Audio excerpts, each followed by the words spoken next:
የክርስቶስን እንባ ባበሰችበት እጇ የሁላችን እንባ ታብስልን።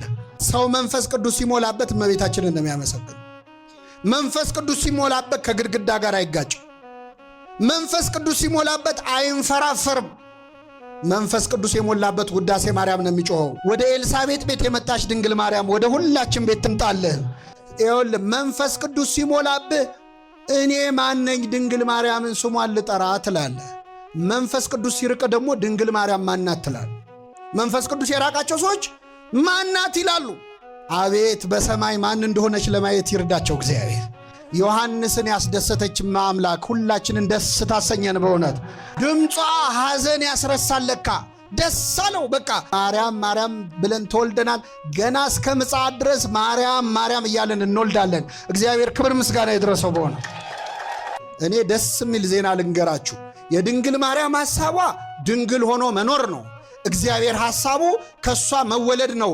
ሁለቱንም ፈጸመው። እሱም ከሷ ተወለደ፣ እሷም ለዘላለም ምን ሆና ኖረች? ይችላል አይችልም? እግዚአብሔር ድንግል ማርያምን ምን ብለን እንጥራት ይላል ቅዱስ ኤፍሬም። ጌታ ሆይ እናትህን ማን ብለን እንጥራት? ድንግል እንዳንላት ልጅ ታቅፋ ስታጠባ አየናት። እናት እንዳንላት ደግሞ ድንግል ሆና አየናት። እናትህን ማን ብለን እንጥራት? እናትህን መጥራት እንዲህ ከከበደ ጌታ ሆይ አንተን በምን አንደበት እንጠራሃለን ይላል። ድንግል ሆይ የሚያታልሉ ጎልማሶች ያረጋጉሽ አይደለሽም፣ የመላእክት አለቆች አመሰገኑሽ እንጂ ይላል። አንዳንድ ሰዎች እናንተ ኦርቶዶክሶች የድንግል ማርያምን ክብሯን አብዝታችሁታ ይላሉ። ክብሯን ያበዛው ማን ነው? እኛ ልንቀንሰው ልንጨምረው እንችላለን? ፀሐይ ብንሞቃት ባንሞቃት ሙቀቷ ይቀንሳል? ድንግል ማርያም ብናከብራትም ባናከብራትም ማን አክብሯታል? ምእመናን እግዚአብሔር አክብሯታል። ክብር ምስጋና ይድረሳል። ወንድ ስለማላውቅ እንዴት ይሆናል አለችው። እውነት ልንገራችሁ ቅዱስ ገብርኤል መልሱንም አያውቀውም። እንዴት በድንግልና እንደምትወልድ አያውቀውም። ስለዚህ ምን አላት? መንፈስ ቅዱስ ባንቺ ላይ ይመጣል፣ የልዑል ኃይልም ያድርብሽ። የሥላሴ ሥራ ነው ባንቺ የሚሰራዋል።